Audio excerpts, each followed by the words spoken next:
Olá, gente, como vai?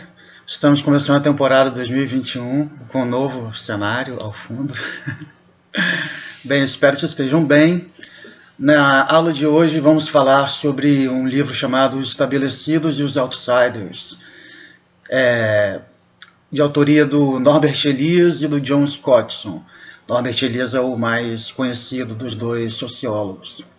Muito bem, o estudo trata de uma comunidade no interior da Inglaterra, que os autores chamaram de Winston Parva, mas esse é um nome fictício, mas a cidade de fato existiu e existe. Então, durante o final da Segunda Guerra e no pós-guerra, essa cidadezinha na Inglaterra, ela recebeu muita gente de diferentes lugares do país por conta dos bombardeios e dos efeitos da guerra, né? Então, muita gente foi deslocada para esse lugarzinho no interior da Inglaterra. E quais que eram as características dessa cidade, gente? Os autores dividem a cidade em três zonas: a zona 1, a zona 2 e, adivinhem, a zona 3.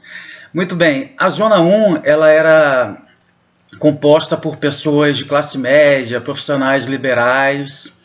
A zona 2 era formada basicamente por operários, assim como a zona 3. A diferença é que a zona 3 era composta por recém-chegados, que moravam numa região, numa área chamada de loteamento. E tanto a Zona 1 quanto a Zona 2, apesar das diferenças econômicas, diferenças de classe social, né, elas se viam como parte do que chamavam de aldeia. Então, a Zona 1 e a Zona 2 elas eram distintas de um ponto de vista econômico, mas de um ponto de vista social, de um ponto de vista cultural, histórico, elas se sentiam parte de uma mesma comunidade, chamada de aldeia.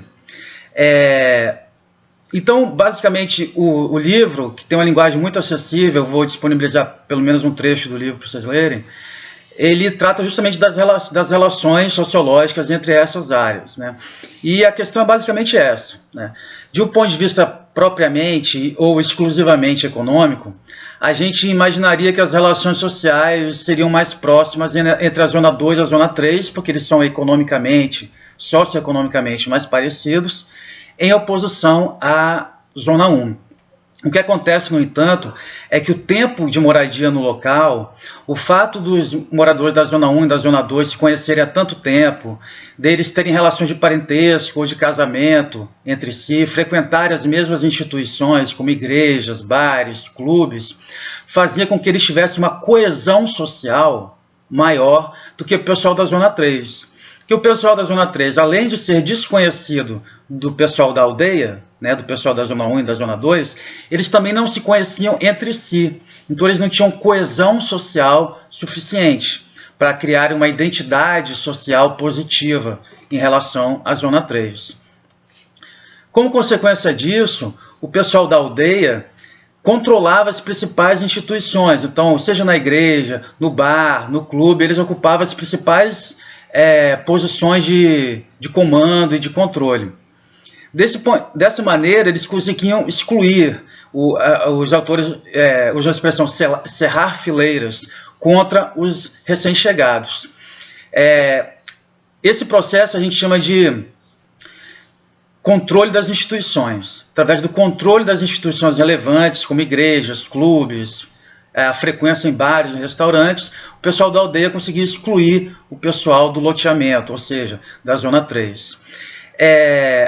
Esse controle das instituições, ele tinha como consequência também, estava articulado ao que os autores chamam de uma sociodinâmica da estigmatização, ou seja, um processo através do qual o pessoal da aldeia conseguia lançar rótulos negativos sobre os moradores do loteamento, lançar sobre eles uma reputação negativa, de forma que as pessoas do loteamento fossem vistas majoritariamente como pessoas que tinham um valor humano inferior. E lá vem aquele pessoal do loteamento, né? Fecha as portas, e vão para outro restaurante, eles chegaram.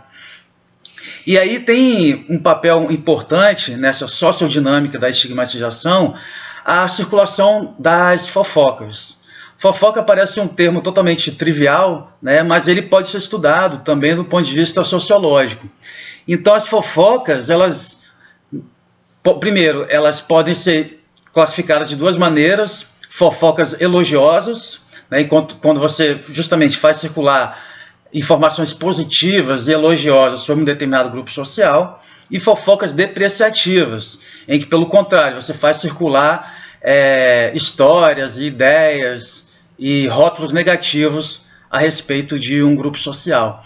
Essas fofocas, elas não circulavam aleatoriamente, né? Elas fazem parte de uma sociodinâmica da estigmatização. Então, quer dizer, ao controlar as principais instituições, os moradores da aldeia eles também controlavam a circulação das informações, né? Então, se, por exemplo, um filho de alguém da aldeia fazia alguma besteira, né, fazia algo indesejável, digamos assim, como ir mal nos exames da escola, ou de repente foi pego com drogas, a menina engravidou antes do casamento. Essas informações, quando acontecia algo do tipo em relação à aldeia, as informações eram abafadas.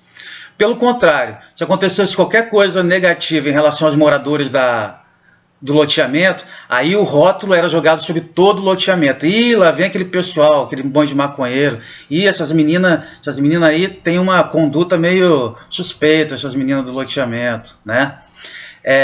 Então, essa sociodinâmica da estigmatização, ela se utiliza das fofocas, e as fofocas elas não circulam aleatoriamente, elas circulam de maneira que corresponde a essa estrutura de poder que eu estou descrevendo para vocês.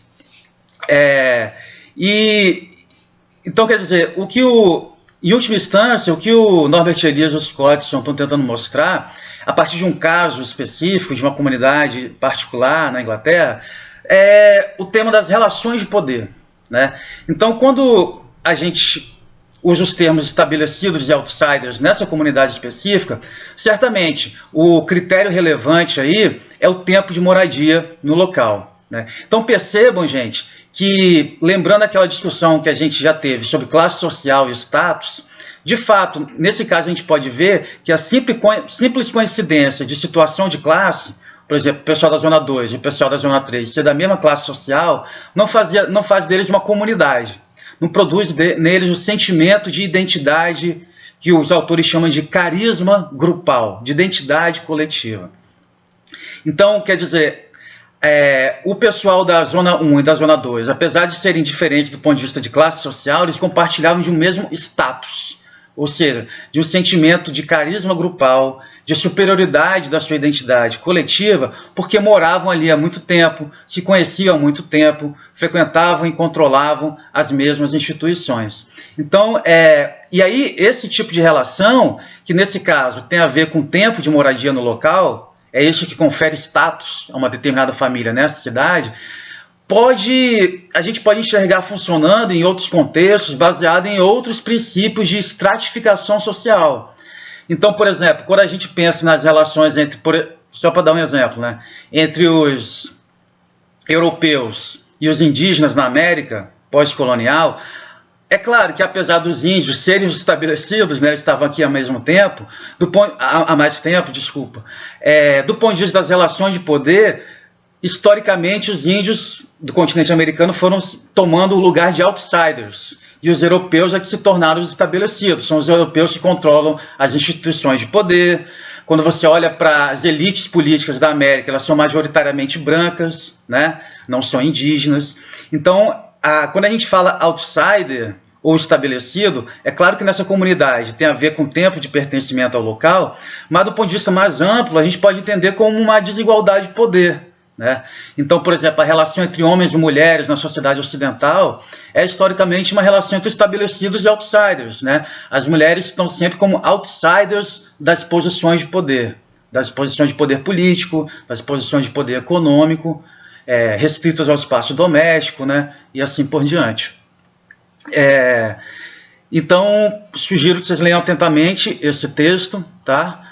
E eu acho que ele dá pano para manga para a gente discutir justamente essas questões de estratificação social que a gente estava falando anteriormente em relação, por exemplo, a princípios econômicos, né, que a gente chama de uma estratificação baseada em classe social, e princípios mais sociológicos, digamos assim, baseados em identidade coletiva, em sentimento de pertencimento comunitário, que está mais presente no tipo de estratificação social que a gente chama de status, né?